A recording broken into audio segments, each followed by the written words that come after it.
Hey everybody, how are you? Noisy street corner here on public holiday weekend. Let's see if I can get a little bit in the door well here. Maybe it'll be a little bit less noisy. Want to talk to you about financial services sector.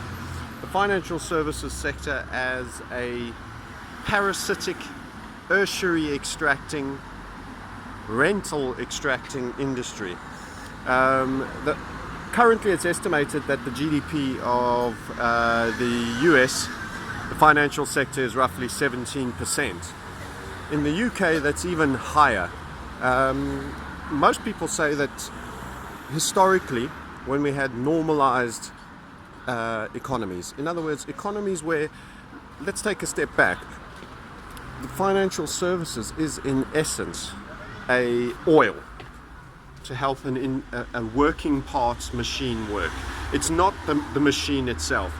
In other words, you need to be able to bank to do business. You need to be able to pay people for services and receive income when providing services. Manufacturing, production, service provision, this is the economy, and there needs to be a lubricant that just allows a mechanism of exchange. It is not an industry in of itself. The fact that we even say the phrase financial services industry means that the oil has become the engine. The oil has become the engine, and in the UK, as I say, it's far higher than 17%, the scale of the City of London.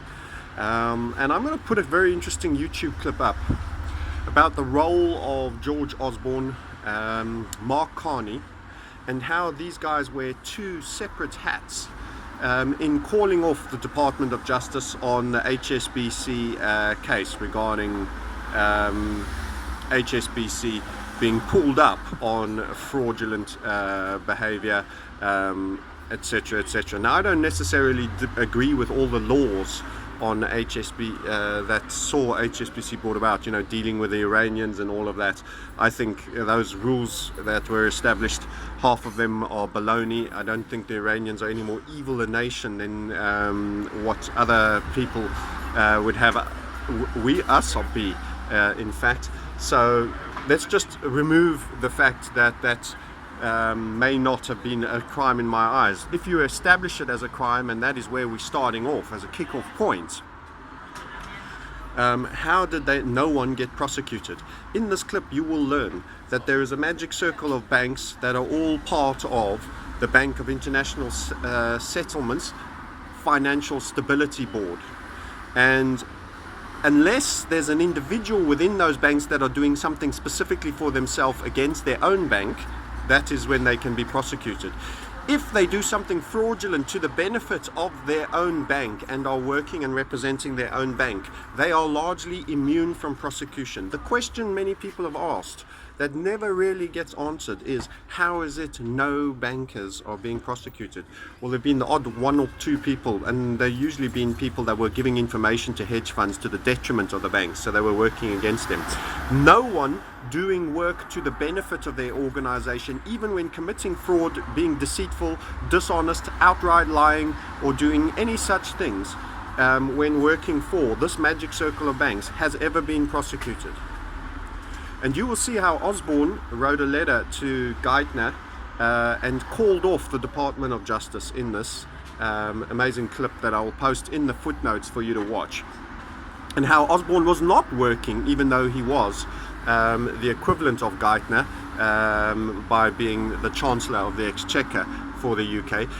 When in the letter and the phraseology he uses, he is not actually, he's writing on the English, the letterhead of the Queen's stationery, but he is actually representing this and the Financial Stability Board, because he is saying you may not, you should comply with how it is at global level. And Osborne is not working as the Chancellor of the Exchequer of Great Britain to oversee matters of a global nature. His function is purely that of a United Kingdom. And you will see that these overlords in the banking sector, along with Carney, prior to Carney being appointed as Bank of England head, where he was chairman of the FSB.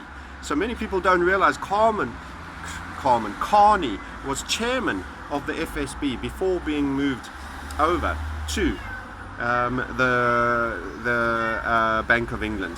He was protecting, and along with Osborne, was protecting HSBC from any individual prosecution apart from the fine that they received.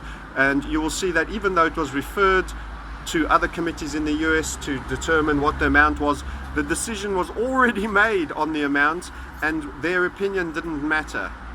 And that HSBC had already set aside the money for the fine and had known it a better part of a year and a half before it was finally confirmed.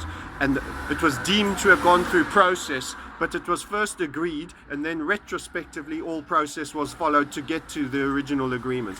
It's fascinating in understanding the workings, and you will see that there is, via BIS and the FSB, an entire cartel, many of them working in national jobs, being paid salaries at a national level, but representing the global cartel of banks, and switching between hats that they wear depending on who or what they have to say and serve at any given point, using the stationery of a host nation such as the Queen's stationery while working as the Chancellor to essentially call off and even threaten in the most veiled terms any attempt to prosecute people in HSBC. Now, this is just a case example. I'm not out for HSBC any more than any of the others, but the point I'm making here is that there already is a global banking cartel that you probably won't come as any surprise to you, but that the people working for them don't respect national borders at all. They serve at the highest level the cartel that ensures their existence and their proliferation. The salaries they get paid for their day jobs with the day job stationery that they get given, which might be the Queen of England or whomever, is merely a ruse and a legitimization of their existence as a public profile. It's absolutely fascinating. And I want to remind everybody that the financial engineering of our economy is the big poison, the leveraging up. Gold can be dug out the ground at 1.6% of global production a year. That allows only a very moderated expansion.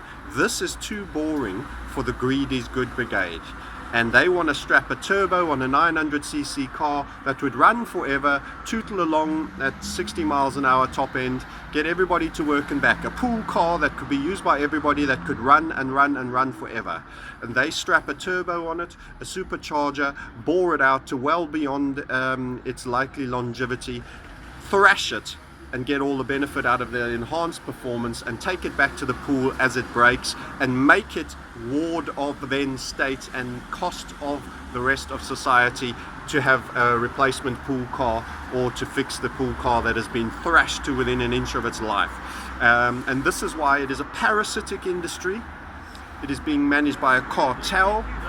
The rent and usury extractors are parasites, and they take all the upside of an accelerated, financially engineered and leveraged situation. And you have to think about this when you think about property, because they will over-engineer and overinflate assets with the financial engineering, full well that when the game ends and the music stops, those level of prices won't be sustainable anymore as we go into deflation. This is a really interesting take, and I would seriously suggest you watch this clip that I'm going to post in the link notes. Give me 10 minutes. If you jump straight on this YouTube, it may not be up yet. I'm going to have to copy it and paste it, and I'm out and about, and I'm going to stick this up for you to watch. Your public holiday, your workers' day, 1st of May, public holiday, YouTube watching with Francis Hunt, understanding the parasitic nature of the rental and usury extracting banking system, along with their derivative tools that magnify,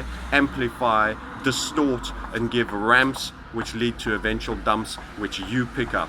That's the game, guys. Speak to you soon.